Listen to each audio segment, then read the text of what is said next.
Kahit gano'n pa kalaki yung bicep mo,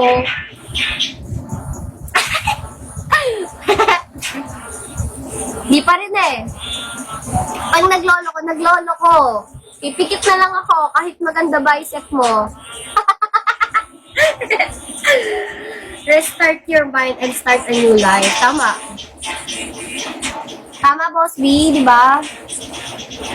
Let go na, pag, di ba?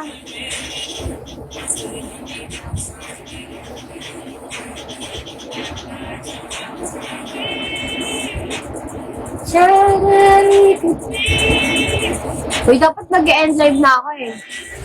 Ang dami binaban ni Boss B. Lagot kayo aga-aga.